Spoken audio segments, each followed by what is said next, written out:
పెద్దవాడు ఎండి general medicine చేశాడు. వాడికి లాస్ట్ 2 years బ్యాక్ మ్యారేజ్ కూడా అయిపోయింది. సార్. మా కోడలు అమ్మాయి ఆవిడ కూడా డాక్టర్, స్లీప్ మెడిసిన్ చేస్తుంది. ఇప్పుడు క్లినిక్ పెట్టుకున్నారు మన ఫిలిం నగర్ క్లబ్ ముందు. Okay okay. పల్మనోలో వచ్చేసింది ఆవిడ కోడలు. రెండో అతడు మన ఐఎస్బిలో ఎంబీఏ చేశాడు, ఫ్యామిలీ బిజినెస్ చేసి ఇప్పుడు హీస్ డూయింగ్ సమ్ బిజినెస్.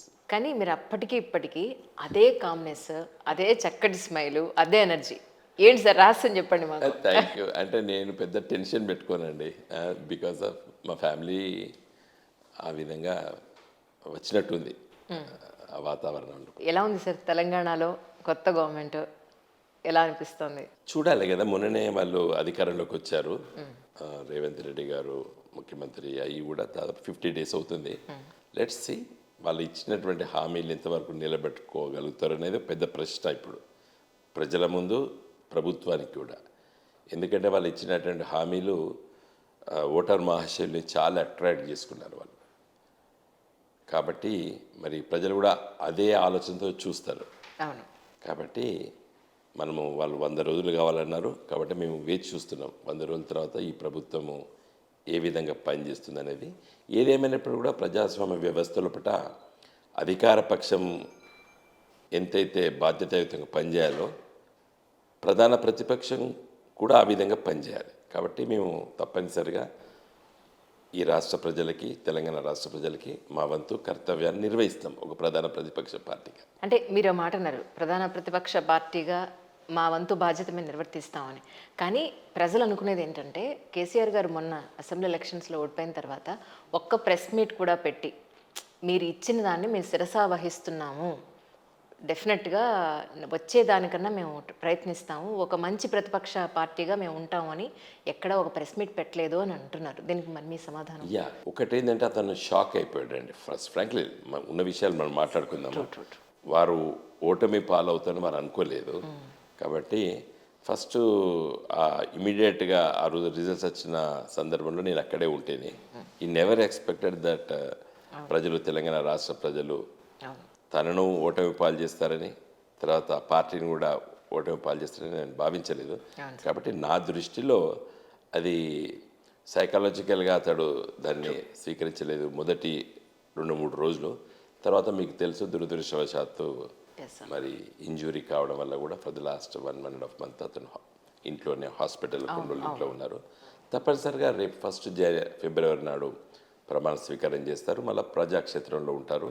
సరైనటువంటి రీతిలో కూడా బాధ్యతాయుతంగా పనిచేయడానికి సిద్ధంగా ఉండాలని చెప్పి కూడా మాలాంటి వాళ్ళకు చెప్పడం జరిగింది. యాక్చువల్లీ ఎస్పెషల్లీ మీరు మన కేసీఆర్ గారితో చాలా క్లోజ్గా అసోసియేట్ అయి ఉన్నారు ఫ్రమ్ ద బిగినింగ్ నుంచి.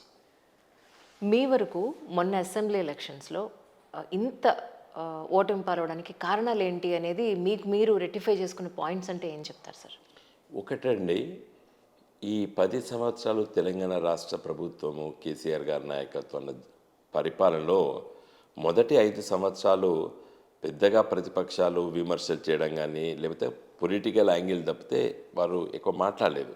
కానీ 2018 తర్వాత మరి కేసీఆర్ గారి మళ్ళీ ముఖ్యమంత్రి రెండోసారి ప్రభుత్వ పరిపాలనలో పట్ల జరుగుతున్నటువంటి కొన్ని విషయాల పట్ల ప్రతిపక్ష పార్టీలు, ముఖ్యంగా కాంగ్రెస్ పార్టీ, బీజేపీ పార్టీ, ఈ 2 పార్టీల నాయకులు పెద్ద ఎత్తున విమర్శలు చేసేటప్పుడు మేము దానికి సరైన రీతిలో జవాబు చెప్పకపోవడమే పెద్ద తప్పిదంగా నేను భావిస్తున్నాను.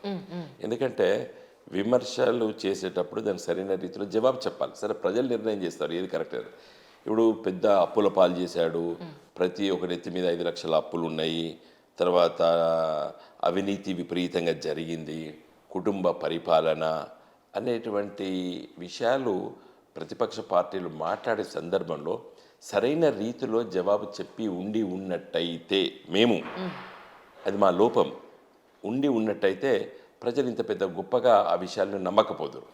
చివరికి ఏమైపోయిందంటే, నేను ఒక విషయం చెప్తే మీకు అర్థమైపోతుంది. మొన్న శాసనసభ ఎన్నికలప్పుడు నేను దాదాపు 2 మాసాలు కరీంనగర్ జిల్లాలోనే ఉన్నాను, విస్తృతంగా తిరుగుతున్నాను.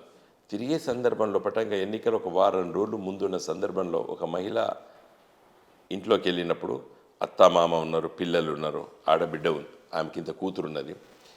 చాలా బాగా చేశాడు సార్, కేసీఆర్ చాలా విషయాలు బాగా చేశాడు, అన్నీ మంచిగా చేసిండు, కరెంట్ ఇచ్చిండు, నీళ్ళు ఇచ్చిండు, పెన్షన్లు ఇస్తుండు. కానీ అప్పులు ఎందుకు చేయాలి సార్? ఒక్కొక్కరి నెత్తి మీద 5 లక్షల అప్పులు అని చెప్పి ఆమె బిడ్డ నెత్తి మీద చేయిబెట్టి చూపిస్తూ ఎంత ఫేస్లో ఎంత ఫీలింగ్ ఉందంటే, అయ్యో రేపు మేము 5 లక్షలు కట్టాలనా రైట్, అంత ఇన్కల్కేట్ అయిపోయింది ఆ పాయింట్ మనసు లోపల ఇన్కల్కేట్ అయిపోయింది. అంటే రేపు పొద్దున వచ్చి వాళ్ళ ఇంటి మీద బ్యాంకు వాళ్ళు పడి 5 లక్షలు వసూలు చేసుకునేటట్టు ఫీల్ అవుతున్నది ఆవిడ. అంటే ఆ స్థాయిలో ఒక గ్రామీణ ప్రాంతాల పట ఆ స్థాయిలోకి వెళ్ళినప్పుడే నేను అన్న ఇది సంథింగ్ గోయింగ్ రాంగ్ అని చెప్పారు. ఆమె అన్నీ యాక్సెప్ట్ చేసింది, కరెంట్ ఇచ్చిండు అన్నది, నీళ్ళు ఇచ్చిండు అన్నది, పెన్షన్ మా అత్తకు వస్తుందని చెప్పింది, అన్నీ చెప్పింది. కానీ షీఈ్ నాట్ సాటిస్ఫైడ్. ఆమె సంతోషంగా లేదు. ఫేస్లోని చూశాను, నేను పక్కకున్నాను, పాంప్లెట్ ఇచ్చి మాట్లాడాను. మా పోటీ చేసే అభ్యర్థి నా పక్కకే ఉన్నాడు. నేను అతనితో చెప్పినాను, మా ఇంట్లోకి వెళ్ళి గడప దాడుతున్నాడు చెప్పిన సంథింగ్ గోయింగ్ రాంగ్ అని చెప్పి.